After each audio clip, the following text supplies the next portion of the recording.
The night Nell pressed her nose to that east window and refused to look away, I was sitting on a plank floor in someone else's cabin, holding a flashlight over a dog I could not save, and thinking about the wind chime I hadn't touched in 2 years.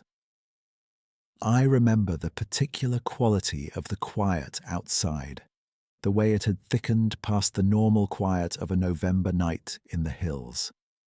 Nell's tail was down, not afraid, just attentive, the way she got when she was tracking something she hadn't put a category to yet. I told her to settle. She didn't. And something in the fact that she didn't made me set the flashlight down and listen in a way I hadn't listened to anything in a long time. But to understand what I was doing in that cabin and why that window mattered to me the way it did, I need to go back about 2 years, to the morning I drove my regular route alone for the first time. Ruth had mapped the route. That was the kind of thing she did.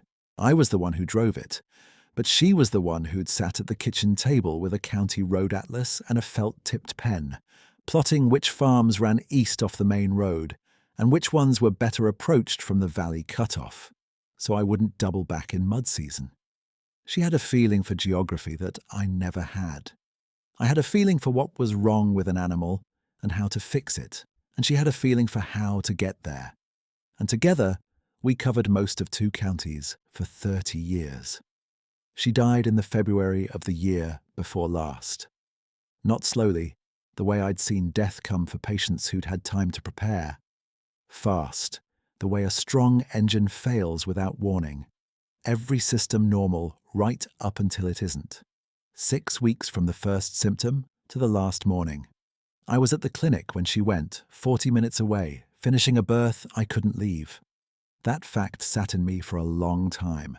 It still sits in me. I don't know what I would have changed if I'd been there, but the not knowing was the thing I couldn't put down. After that, the house felt like a building I'd moved into recently and hadn't learned yet. The kitchen was the worst.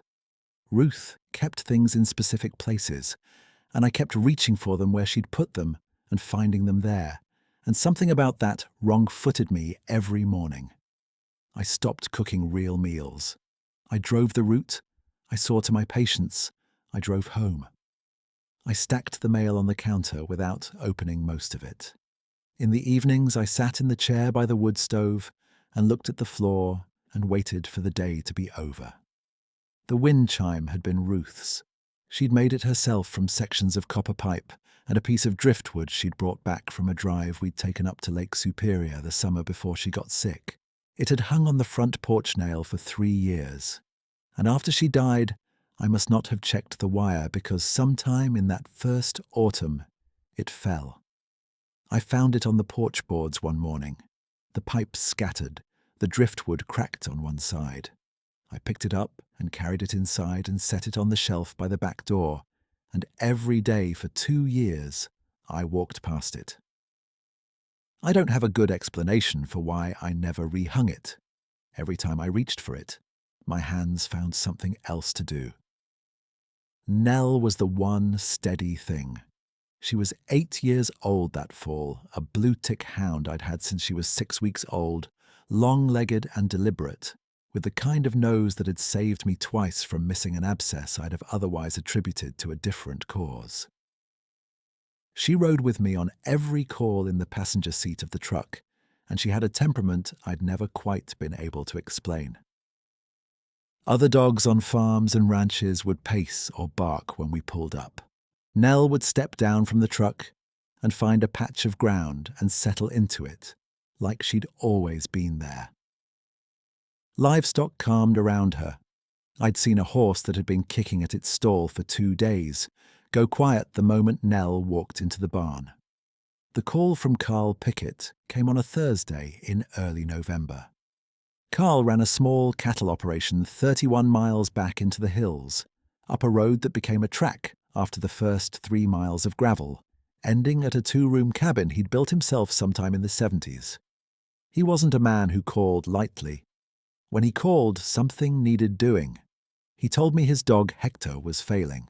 that Hector was 14 years old and had stopped eating 4 days ago, and that Hector was too far gone to survive the ride into town, but too present to be left alone. He asked if I'd come stay the night. I want to be clear about the nature of that request. It's not unusual in rural practice to overnight with a patient that can't be moved. I've slept in more barns and outbuildings than I can count. What was unusual was that I said yes without having to think about it. And the reason I said yes without thinking was a thought I didn't fully examine until I was already on the road. The thought was this: it's the kind of place Ruth would have loved. She would have loved the track through the second growth timber, the way it narrowed to just wider than the truck's mirrors on both sides, the black walnuts dropping the last of their hulls across the ruts. She would have loved the cabin when it came into sight, the chimney smoke going straight up in the cold air, the small woodshed leaning a few degrees toward the east, the way old wooden structures do when the ground settles unevenly. She would have said something about the light. Ruth always named the light. I'd never had the right word for it, but she did. I pulled in just before dark. Carl came out to meet me, a tall man in his late 60s, moving slower than I remembered from the last time I'd been out here, which had been 3 years back for one of his cows. He shook my hand and thanked me for coming and led me inside without ceremony. Hector was lying on a folded horse blanket near the wood stove, a large mixed hound with a brindle coat going grey at the muzzle. His breathing was shallow and even. His eyes tracked me when I crossed the room, and that was about the extent of his movement. I did what I could do, which wasn't much. I checked his gums, his abdomen, his heart. I gave him something for pain and something to ease the breathing. Carl watched from the doorway with his arms folded, the way men watch when they already know the outcome and they're just waiting for someone with credentials to confirm it. I told him Hector was comfortable and that it would be tonight or tomorrow morning most likely. Carl nodded. He said, "I appreciate you staying." I said I'd be fine. He said he'd left wood stacked inside and that there was food in the tin on the counter, and he stood in the door for a moment longer than necessary, looking at Hector. Then he got in his truck and drove back down the track, and I listened to the sound of the engine fade into the trees until it was gone. Nell had come inside and settled near Hector, but not too near, giving him room. She put her chin on the floor and watched him breathe. It occurred to me that she was doing what I'd been trained to do and had been doing for 30 years, this basic witnessing, this patient presence at a life's edge. I got the wood stove going properly, checked Hector's water, found the tin of crackers and dried meat Carl had left, and ate standing at the counter. The cabin had one main room and a small back room with a cot. There was a porch that faced west over a cut in the tree line, and beyond the cut, the hills went down into a drainage I couldn't see from inside.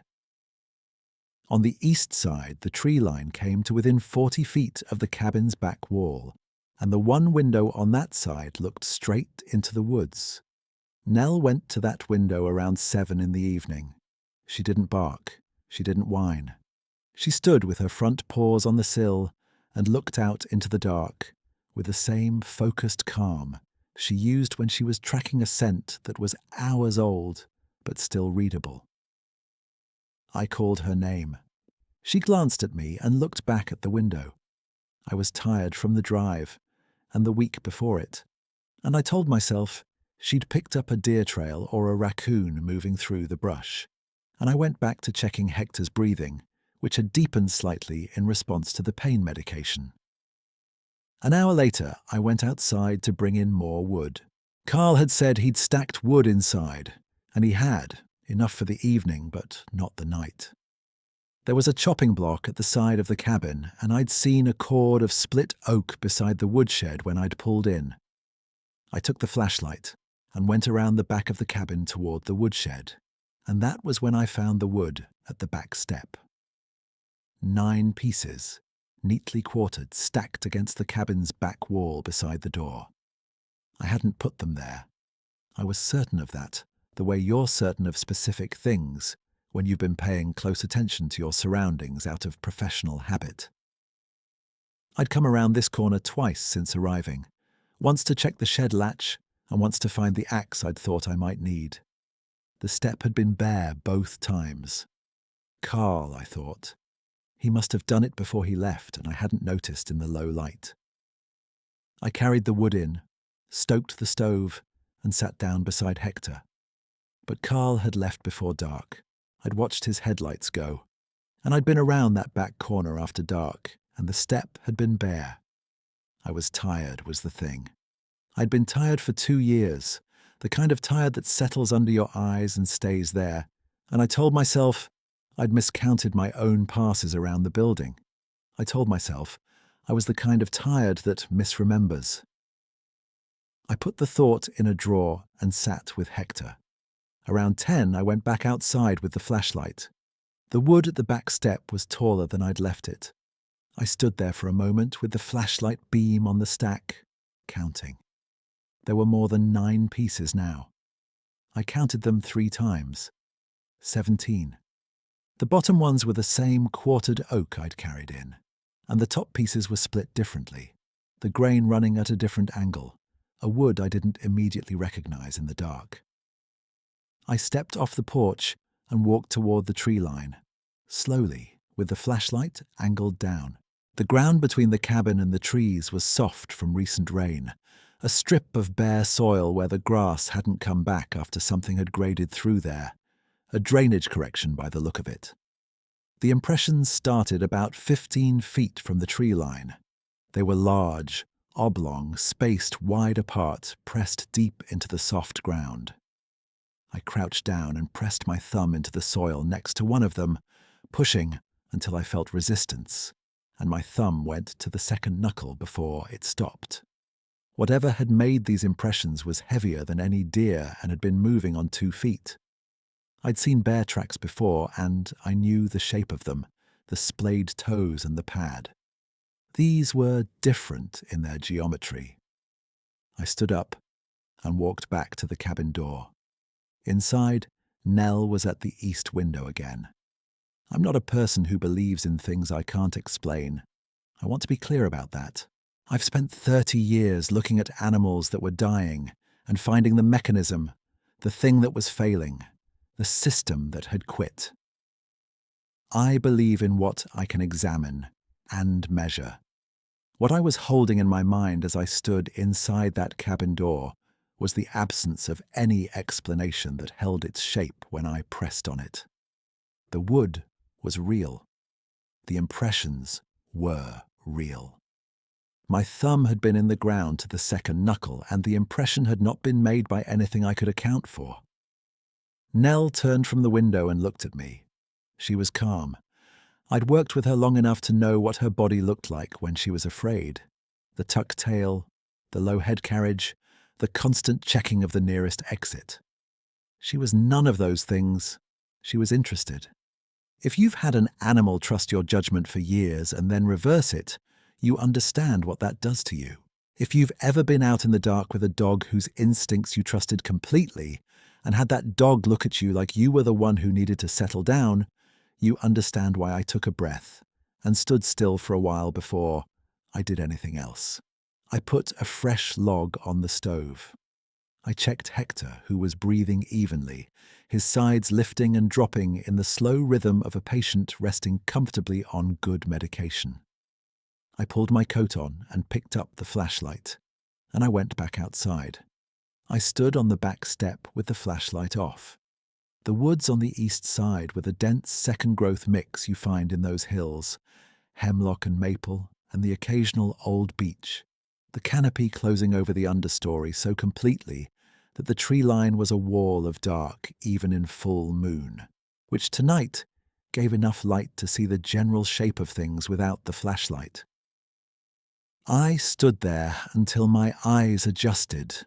I listened the way I hadn't listened since Ruth died, the way I used to listen on early morning drives when she was still beside me in the truck, and I was paying attention to the world because she was pointing at things in it. The woods were quiet. Not quiet the way woods are quiet at night, when nothing is moving. Quiet the way woods get when something large is moving slowly and carefully, and everything else has paused to track it. No small sounds. No mouse under the leaf duff. No branch creak from a roosting bird disturbed in its sleep. The silence had the quality of held breath. I stood there for 4 or 5 minutes, maybe more. I was not afraid. That surprised me enough that I noticed it. Something in Nell's calm had transferred itself to me, or something in the quality of the silence had, and I stood in it without moving, not reaching for the flashlight. It stepped out of the tree line at the place where the impressions began. I'm going to be careful about how I describe this because I have no category for it, and I'm not willing to put it in a category I can't verify. It was very large. I'm 6 feet, and I've handled draft horses and Angus bulls, and I know what large animals look like in motion and at rest. This was larger than anything I'd worked with. It stood upright, fully upright, and it was still. It didn't pace. It didn't make a sound. It stood at the edge of the tree line the way Nell stands when she's found the source of a scent, and she's waiting for instructions. Except that it wasn't waiting for instructions. It was simply present. In the moonlight, I could see the broad line of its shoulders, and the way it carried its arms loose and low, not threatening, the posture of something that had come here with a specific intention and had no need to declare it. I couldn't see its face clearly from where I stood. I could see that it was watching me. Nell was at the window behind me, behind. I heard her press against the glass, not agitated, just close. Neither of us moved. I don't know how long we stood there. Time in those moments doesn't run the way it usually runs. I was aware of the cold at the back of my neck and the soft ground under my boots and the smell of wood smoke from the chimney. All of it very specific and very present, the way sensation gets when your body has decided it's going to pay attention, whether you want it to or not. I took one step off the back step onto the bare soil. It didn't move back. It stood with the same patient stillness it had shown since it stepped out of the trees. And something about that stillness made the thing I'd been carrying for 2 years feel different. Not smaller, not gone, just different in weight. The way a load shifts when you adjust your grip, when something you've been holding wrong settles into the right place. I stood with that feeling for a moment. Then I became aware of something I hadn't been looking at. The cabin's porch ran along the west side of the building, and from where I stood at the back step, I could see the corner of it. Something was moving in the slight air coming down off the ridge. Small, quiet, a series of soft notes that I knew. A sound I hadn't heard in 2 years. I walked around the cabin to the front porch. I walked slowly, not running, because running would have been the wrong response to whatever was happening, and some part of me understood that. When I came around to the porch and raised the flashlight, I saw it. Ruth's wind chime was hanging on the porch nail. The driftwood crosspiece was repaired, the crack filled with something dark and fibrous that I couldn't identify in the flashlight beam. The copper pipes were all present and hanging straight, and the wire had been rehung on the nail that had held it for 3 years before it fell. The pipes moved in the small, cold current off the ridge and made the sound I remembered from every morning of the last 3 years of Ruth's life, the sound she'd stand on the porch to hear before she came in to make coffee. I stood there with the flashlight on it, and I didn't say anything. I didn't have anything to say. I had the specific sensation of something being returned to me, something I hadn't known could be returned, because I hadn't known it was the kind of thing that worked that way. I stayed on that porch for a long time. When I went back around to the east side of the cabin, the tree line was empty. No shape at the edge of the timber. No sound of something moving through the understory. The impressions in the soft ground were still there. the depth of them unchanged, and the stacked wood was still at the back step. But the space between the tree line and the cabin was empty, and the silence had changed back to the ordinary night silence of the hills, the small sounds resuming, a mouse somewhere under the leaf duff, a branch settling. Nell was lying in the middle of the cabin floor when I came back inside, her head up, her tail doing one slow sweep when she saw me. Hector was breathing. I sat down on the floor beside him and put my hand on his side, feeling the slow rise and fall. I kept my hand there for a while. The wood stove ticked as the wood expanded, and outside the chime moved in the cold air, its notes coming through the cabin's plank walls, soft and clear, and exactly as I remembered. I thought about Ruth's hands on that driftwood, the care she'd taken sanding the crosspiece smooth.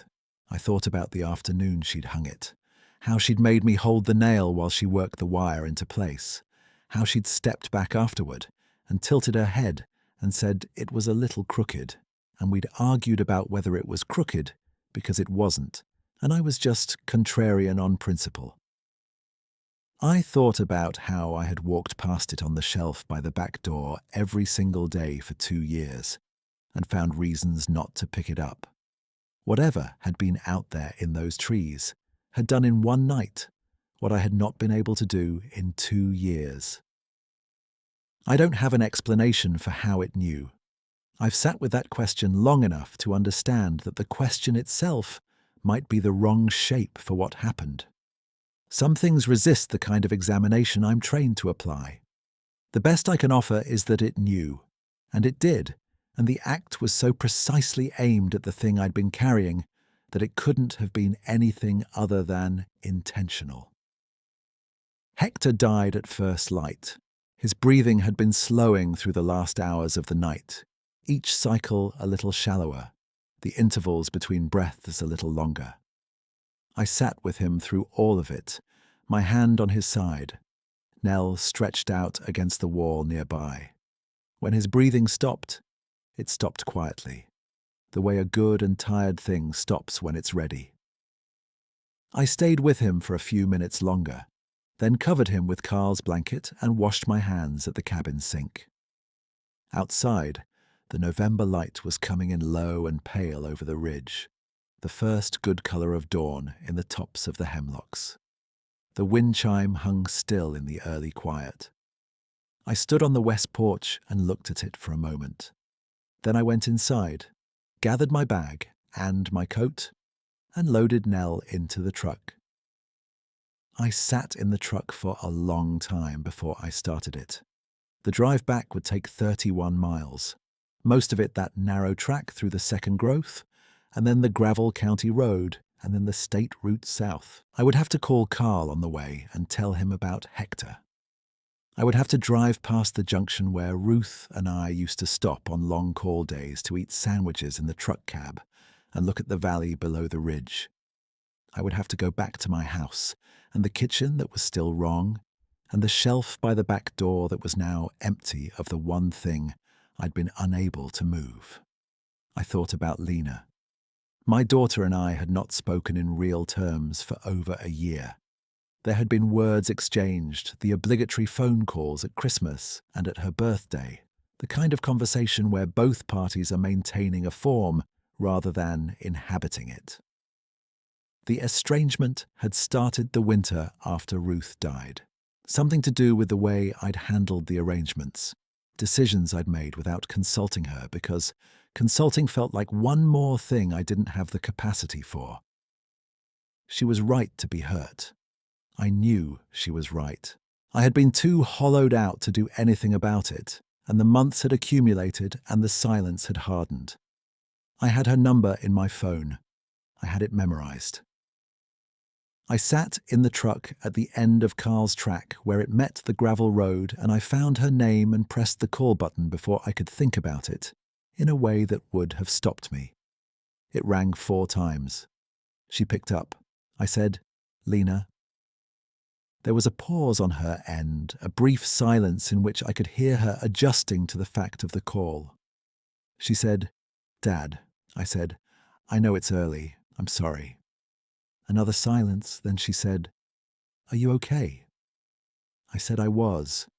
I said I'd been up all night with a patient and I was sitting in the truck watching the sun come up. And I'd thought about calling her. It came out broken and incomplete, which was the most honest version of it. There was a longer silence after that, and I thought I'd lost her. And then she said she was glad I called. Just that. She was glad I called. She said maybe they could talk that evening, if I was up for it. I said I would be.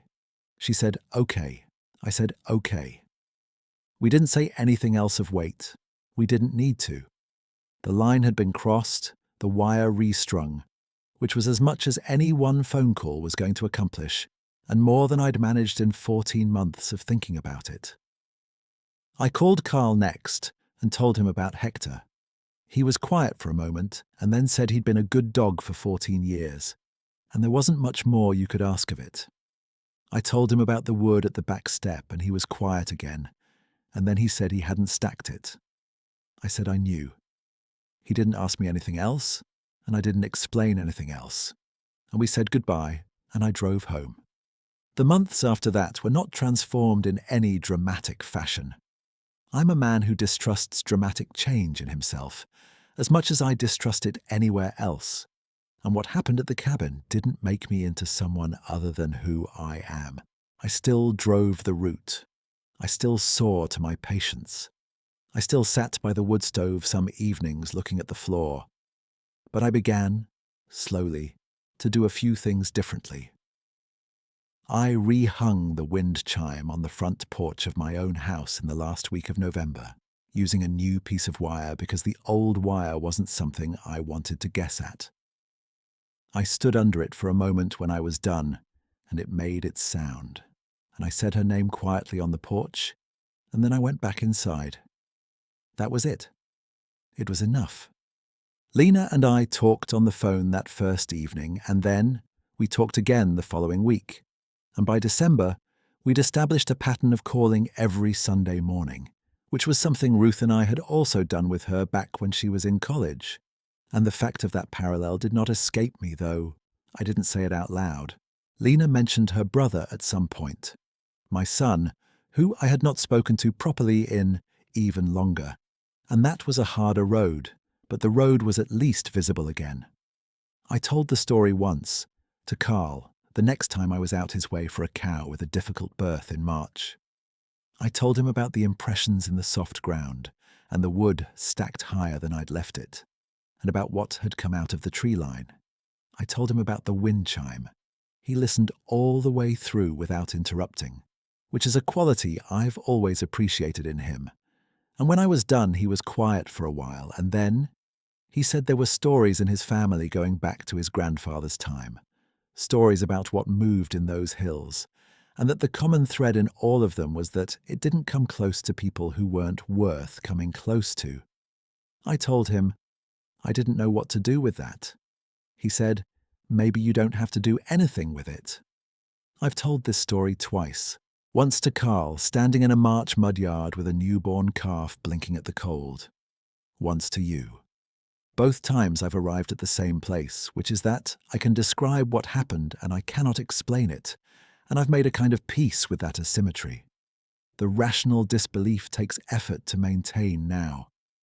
I can still build the explanations, still stack them up the way I stacked cordwood in my mind that first night at the cabin. A coincidence with the wood, a bear's unusual track geometry misread in low light, a neighbour who'd been to the cabin without Carl's knowledge and hung the chime from some impulse I couldn't account for. I can build those explanations. They don't hold when I press on them.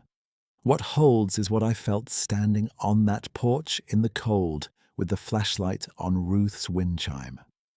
What holds is Nell's calm at the window, the specific quality of her attention, her body telling me before any other evidence did that something was out there and that it meant no harm. What holds is the impression in the soft ground, my thumb to the second knuckle, the depth of it. The months since the cabin have their own texture, different from the months before it. I can't say the grief is gone because it isn't. Grief doesn't go. But it changed weight after that night, the way I said before, the way a load settles when you find the right grip. I go to the places now that Ruth would have loved. I drive the junction road and I park at the overlook and I eat a sandwich in the truck cab and I look at the valley and I let it be what it is, which is beautiful, and hers and mine both. The wind chime turns in any good wind off the ridge, and I've stopped walking past it. That was November. In the middle of the following spring, I came home from a long day of calls, 2 farms, and an emergency out past the county line. And I let Nell out of the truck, and she went up the porch steps ahead of me, which is her habit. She should have gone to her water bowl by the door. She didn't. She went to the east end of the porch, where the railing looks out toward the tree line at the back of my property, and she put her front paws on the bottom rail, and she looked out into the trees, the way she'd looked out that east window at Carl's cabin in November. I stood behind her and looked where she was looking. The tree line was the tree line. Whatever was in it, if anything was in it, I couldn't see. The light was going flat and orange in the tops of the trees, the way it goes in late May when the leaves are full out and the sun comes from the side. Nell's tail was doing one slow sweep, low and easy, the same way it had moved the night she'd looked up at me from the cabin floor. I left the door open for her and went inside. She stayed at the railing until dark,